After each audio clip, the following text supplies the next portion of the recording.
सबको नमस्कार। मेरे सभी सुनने वालों को नमस्कार।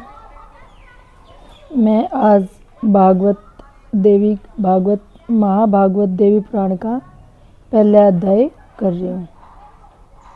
श्री गणेश जी को नमस्कार है।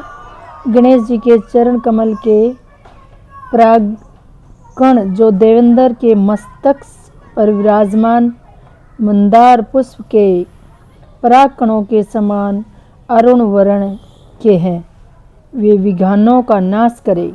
विघ्नों मतलब दुखों का नाश करे। नारायण नरश्रेष्ठ श्री नर भगवती सरस्वती और व्यास जी को नमस्कार करके जय पुराण एवं इतिहास आदि ग्रंथों का पाठ करना चाहिए, जिनकी आराधना करके स्वयं ब्रह्मा जी इस जगत के सृजन करता हुए, भगवान विष्णु पालन करता हुए तथा भगवान शिव संहार करने वाले हुए, योगी जन जिनका ध्यान करते हैं और तत्वार्थ जानने वाले मुनिगण जिन्हें पूरा मूल प्रकृति कहते हैं, स्वर्ग तथा मोक्ष प्रदान करने वाली उन जगजननी भगवती को मैं प्रणाम करती हूँ, जिन्होंने स्वेच्छा से इस जगत की सृष्टि करके तथा स्वयं जन्म लेकर भगवान शिव को पति रूप में प्राप्त किया और शंभु ने कठोर तपस्या से जिन्हें पत्नी रूप में प्राप्त कर जिनका चरण अपने हृदय पर धारण किया, वे भगवती आप सबकी कृपा आप सबकी रक्षा करे। एक बार नेमी शरण में, अभी कथा शुरू होती है। एक बार नेमी शरण में शौनक आदि महर्षियों ने वेद वक्ताओं में श्रेष्ठ मुनिवर सूत जी से पूछा, महामते, अब आप स्वर्ग तथा मोक्ष का सुख प्रदान करने वाले उस पुराण का वर्णन कीजिए, जिसमें भगवती की उत्तम महिमा का अत्यंत विस्तार से वर्णन किया गया है और जिसके यथाविधि श्रवण करने से दिव्य ज्ञान से रहित मनुष्यों में भी नवधा भक्ति उत्पन्न हो जाती है। सूत जी बोले, महाभागवत नामक इस अत्यंत गोपनीय पुराण का वर्णन गोपनीय पुराण का वर्णन सर्वप्रथम भगवान शिव ने महात्मा नारद के लिए किया गया था। पूर्व काल में उसे फिर स्वयं भगवान व्यास ने भक्ति निष्ठा महर्षि जैमिनी के लिए श्रद्धापूर्वक कहा था और फिर उसी को मैं आप लोगों से कह रहा हूँ। इसे ध्यानपूर्वक गोपनीय रखना चाहिए तथा कभी भी प्रकट नहीं करना चाहिए। इसके श्रवण करने तथा पाठ करने में द्विज को जो पुण्य प्राप्त होता है, भगवान शिव भी 100 वर्षों में उस पुण्य का वर्णन करने में समर्थ नहीं है, तो मैं आपको वर्णन कैसे कर पाऊंगा, क्योंकि यह पुण्य असीम है। यह सुनकर सभी ऋषिगण विस्मित एवं अत्यंत हर्षित हुए। उन श्रेष्ठ मुनियों ने वेद वक्ताओं में श्रेष्ठ सूत जी ने पुण्य कहा। ऋषियों बोले, मुनिवर, जिस तरह से मैं यह श्रेष्ठ पुराण इस पृथ्वी लोक में प्रकाशित हुआ, आप कृपया करके इसका यथार्थ वर्णन कीजिए। सूत जी बोले, समस्त धर्मशास्त्रों के वक्ता सभी वेद विधियों में श्रेष्ठ धर्म ज्ञान संभव महान बुद्धि वाले महामुनि भगवान महर्षि व्यास जी 18 पुराणों की रचना करने पर भी किसी प्रकार से संतुष्ट नहीं हुए। उन्होंने चिंता हुई कि यह महापुराण परम श्रेष्ठ है, जिसे पढ़कर दूसरा कुछ भी इस पृथ्वी तल पर नहीं है। भगवती का परम तत्व तथा विस्तृत महात्म इससे विद्यमान है। देवी तत्व से अनभिज्ञ मैं इसका वर्णन कैसे कह सकूंगा। ऐसा सोचकर उनके मन में कहा, क्षोभ हुआ। महज्ञानी महेश्वर शिव जिसके तत्व को भली भांति नहीं जानते हैं, उनके परम तत्व को जान पाना अत्यंत कठिन है। ऐसा विचार परम बुद्धिमान तथा दुर्गा भक्ति परायण व्यास जी ने हिमालय पर्वत पर जाकर कठोर तपस्या की। उनकी तपस्या से प्रसन्न होकर भक्तों से स्नेह रखने वाली भगवती सर्वाणी ने अदृश्य रूप से आकाश में स्थित होकर उनसे यह वचन कहा कि महामुने, जहाँ ब्रह्मलोक में समस्त श्रुतियाँ विद्वान थी, आप वहाँ पर जाइए। वहाँ आप मेरे संपूर्ण परम तत्व को जान लेंगे। वहाँ श्रुतियों के द्वारा मेरी स्तुति किए जाने पर मैं प्रकट होंगी और आपकी जो भी अभिलाषा होगी उसे पूर्ण करूंगी। तदंतर भगवती का आकाशवाणी सुनकर महर्षि व्यास जी ब्रह्मलोक गए और उन्होंने वेदों की प्रणाम करके पूछा, अश्विनी ब्रह्मादि ब्रह्म पद क्या है? विनय से महर्षि का यह वचन सुनकर एक एक करके सभी वेदों ने तत्काल मुनि श्रेष्ठ व्यास जी से कहा। ऋग्वेद ने कहा, सभी प्राणी जिनके भीतर स्थित है और जिसके संपूर्ण जगत प्रकट होता है तथा जिन्हें परम तत्व कहा गया है, वे साक्षात स्वयं भगवती ही है। यजुर्वेद ने कहा, सभी प्रकार के यज्ञों से जिनकी आराधना की जाती है उसके साक्षात हम प्रमाण है, वे एकमात्र भगवती ही है। सामवेद ने कहा, जो इस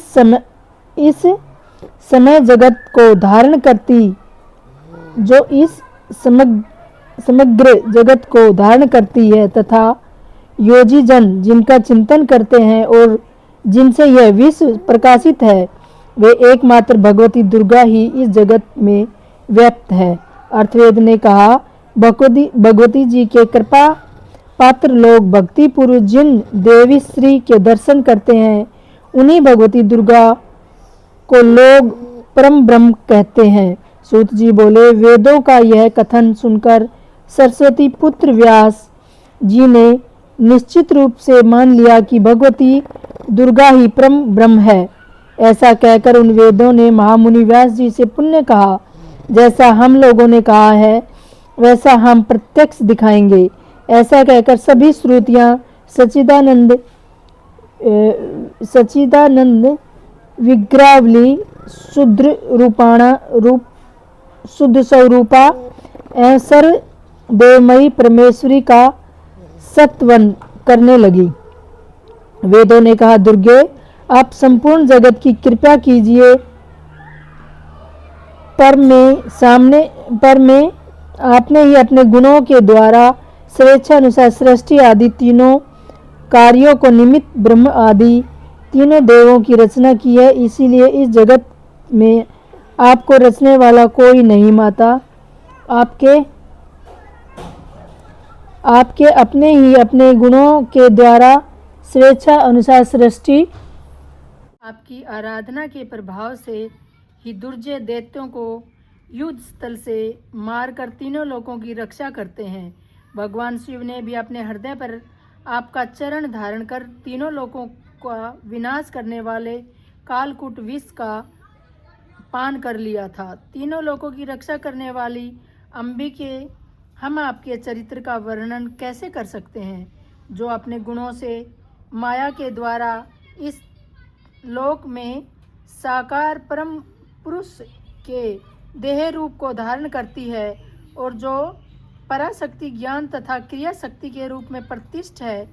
आपकी उस माया से विमोहित शरीर धारण प्राणी भेद ज्ञान के कारण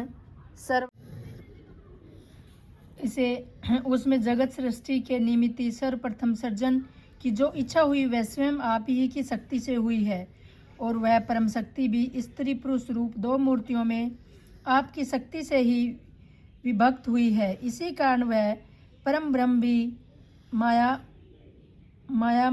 में शक्ति स्वरूप ही है। जिस प्रकार जल से उत्पन्न ओले आदि को देखकर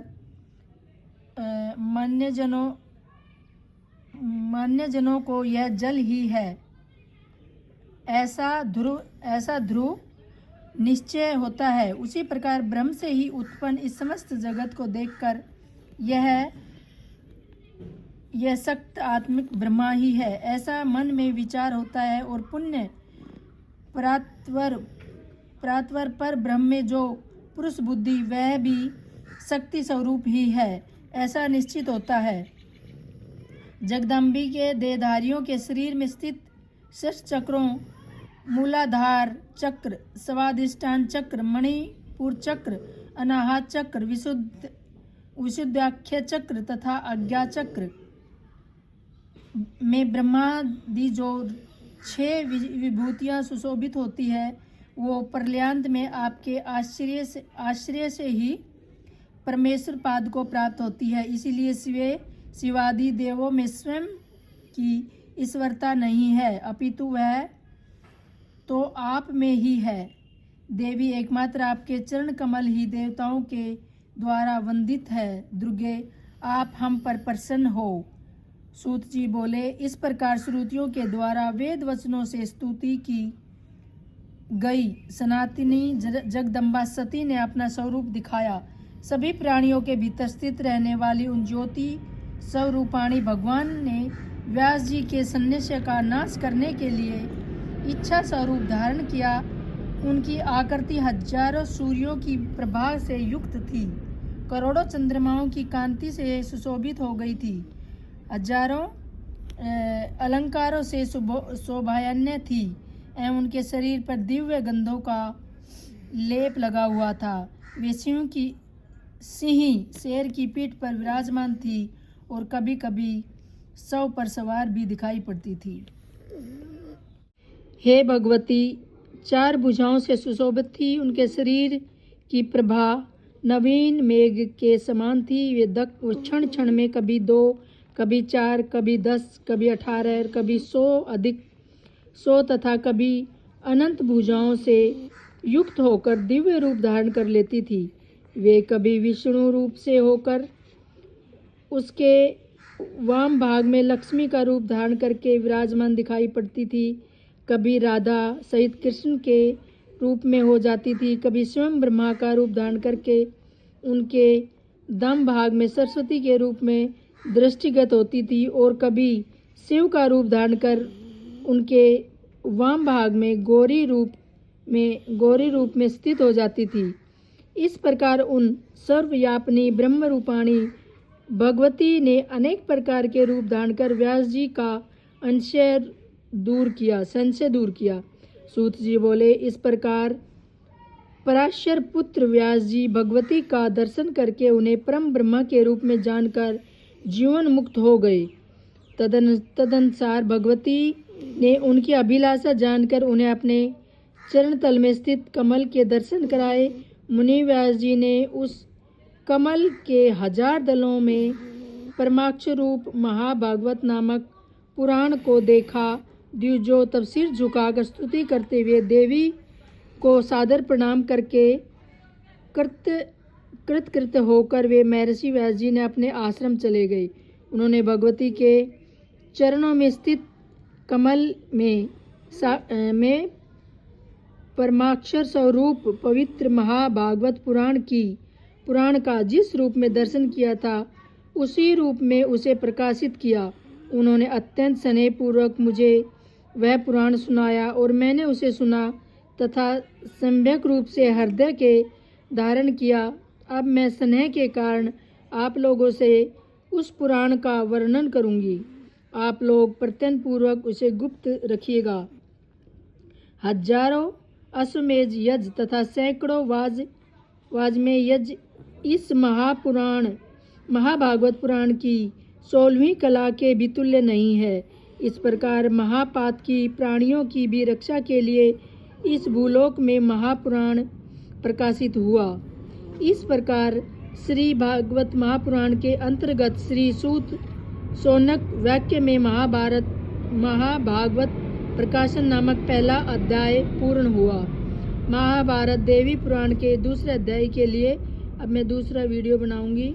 इसके लिए धन्यवाद सबको। नमस्कार। कोई गलती हो गई हो तो मुझे क्षमा कर देना।